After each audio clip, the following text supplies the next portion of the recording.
So this is how we get started with exercise 1.3 in QGIS map design.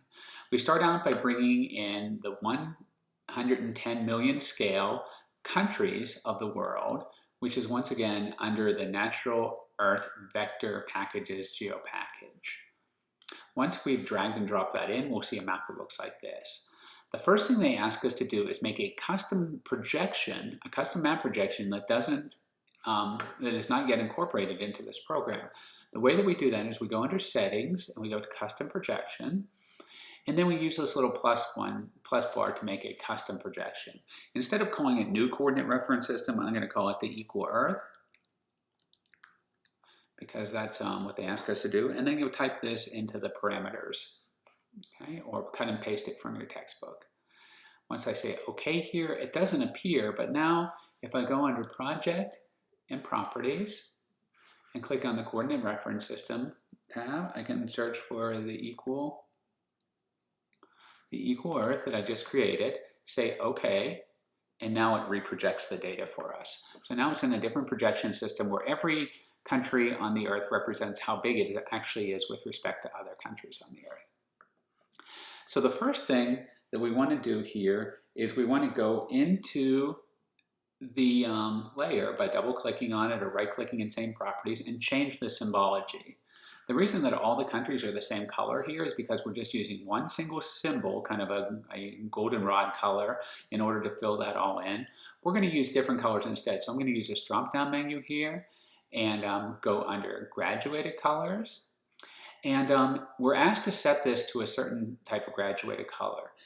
You can type this in as it appears in the book, or you can press this epsilon and you can start putting in your own value here. The advantage of this is that you can just kind of select things. For example, the first field we want to look for is the GDP underscore MD underscore EST. And if we look under our fields and values and go down a little bit, there's the field we want to use. So I'm going to double click on that, and then we're going to divide that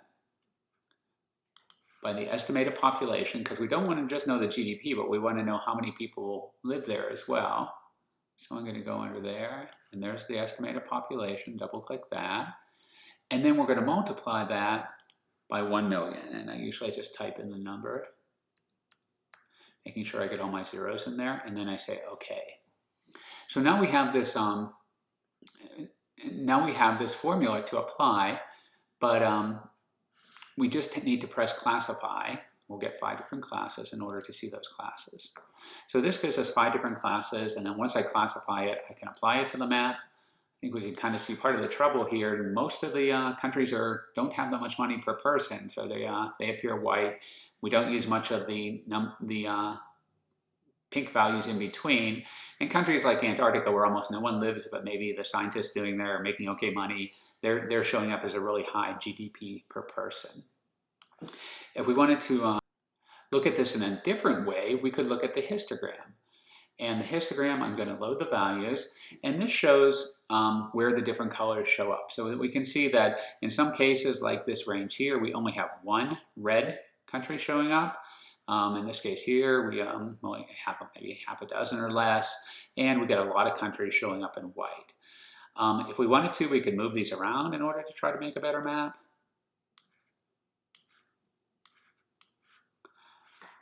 And I could apply that.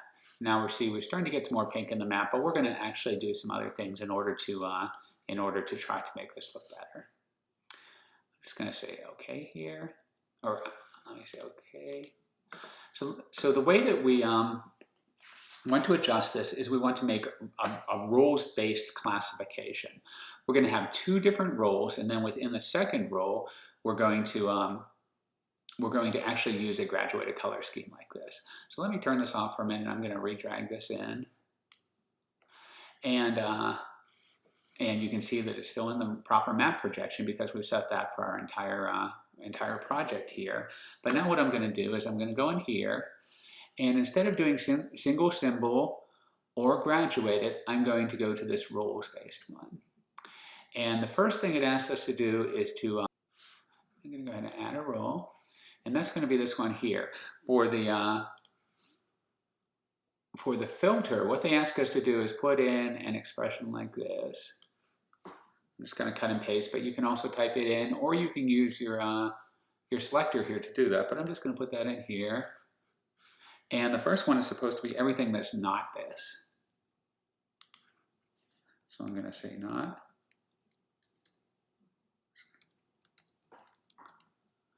And I say OK. And now the rule is in there. Now, if I want to test it, I can press test here, and if you do press it, you'll see that 0 features are selected. I think the data has changed since this was written, but that is what it's supposed to be. So you can just say OK here. And I'm just going to turn this one off for now. We don't really have anything yet because there's 0 were selected here. But now we're going to add a second rule, and this is going to be the one that does select the data. So I'm going to say that here. Okay, and we can test it once again. And now we have 177, all the countries in the world selected. And I'm going to say OK here. And if I apply that, now I'm seeing all the countries in the world again. But what I can do now that I have this one selected is that I can refine my selection rules down here. And if we can click select or refine selected rules and then add ranges to the rules. And this will give us back something that looks similar to what we had before. We want to have 5 categories here. We can make them equal interval or natural breaks or whatever else we want to. And then I'm going to go ahead and classify these.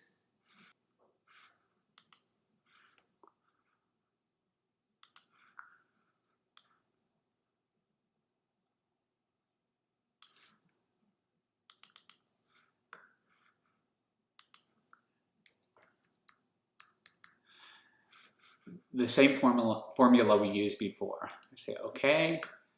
I'm going to classify these. And now we see that we have something that looks like this. At this point here, we can now just double click on these and we can change the values here to whatever we want. And you can go ahead in here and use their selected values, 0 to 5,000. That automatically changes the first one and the next one, so there's not so much typing. And then you can just go in and change all of those. And then when you redisplay it, you should have a map that looks similar to the map on page 36 of your book. You may want to change the colors in order to match those better, but you should have everything set at that point.